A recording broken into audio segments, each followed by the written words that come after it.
Hi Adil sir, welcome to the Quint. Thank you so much.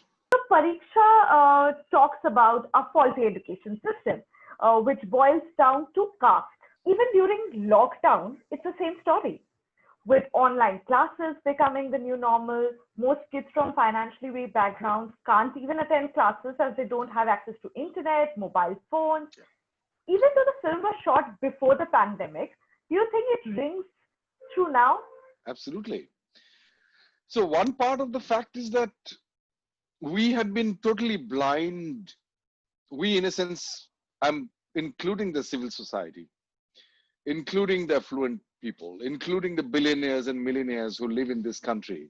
We all are responsible for the plight of at least 60% of the population who cannot, most probably, would still afford a smartphone or a computer or whatever the gadgets that we would need in order to deal with such an unprecedented situation which we are going through now.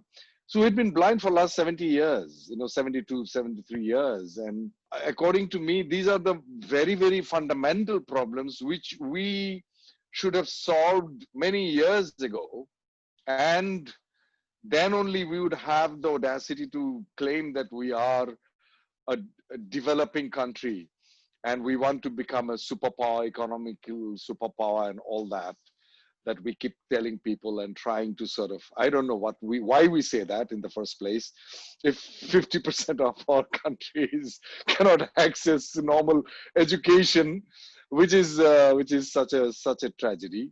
Another fundamental issue is that the quality of education. Why should we study and what should we study? The fact that we take pride that, okay, Google CEO is from India, Flana is from India, NASA scientists are from India, and we brag about them.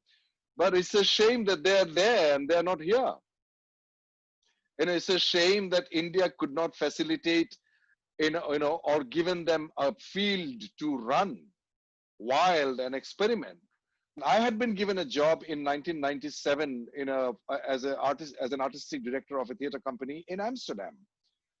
And I refused it because I think my country, I'm from this part of the world, and that's where I should be.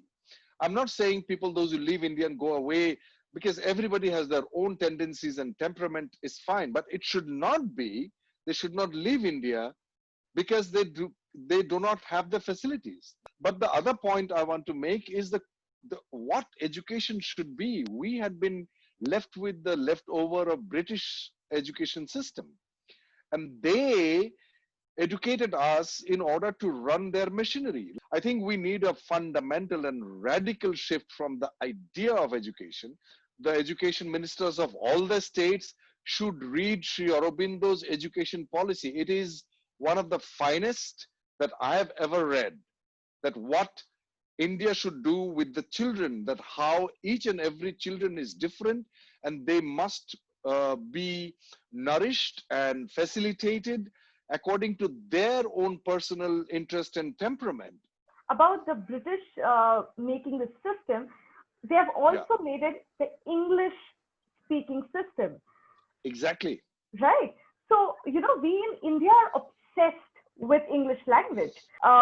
We judge people on the basis of are they speaking Hindi or they are speaking English. Yes, yes. Uh, People should be able to express whatever language they are comfortable in, isn't it? It's ridiculous that we even talking about it. We in India, we have, I think, thousands of dialects and official, of course, so many languages. Each of them are extremely rich.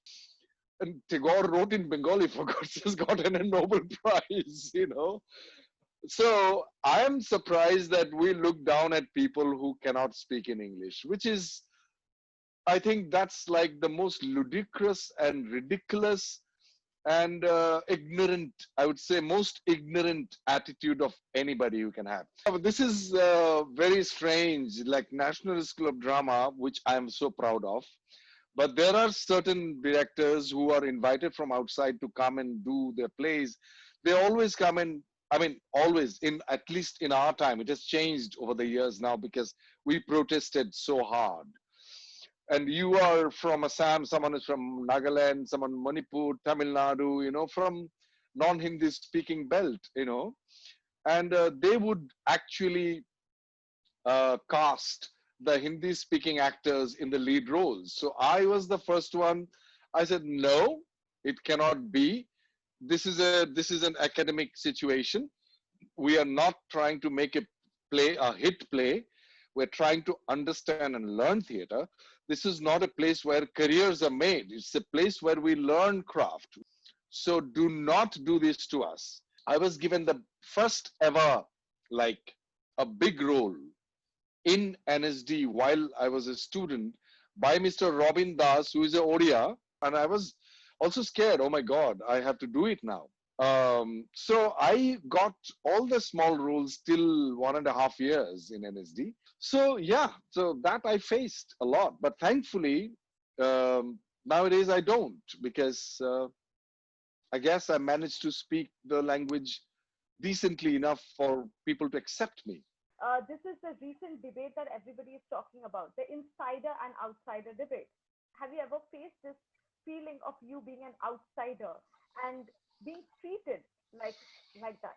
I think this debate is way more complex than we can fathom. But I feel that this is a very, very rudimentary human instinct to consider somebody the other. We all practice it. The other is the person who comes and cook in your house. She or he would be treated differently. And it is in every human being, and we all practice it. So we are pointing the finger at Bollywood because film industry is generally in the limelight, and the politicians are in the limelight quite often because of the nature of the work that they do. So yes, in film industry, there is a sense of insider, outsider. I never faced it myself because I never wanted in. I had been convinced by an amazing director called Abhishek Chaubey, who directed Ishqiya. He convinced me to come and act in his film. I had been in Delhi. I am a theater guy. So I went, I came back. I still live in Delhi. And I do not believe in the paraphernalia and the gloss and glitter of Bombay film industry. Thank you for talking to us. Pleasure, Abira. Pleasure.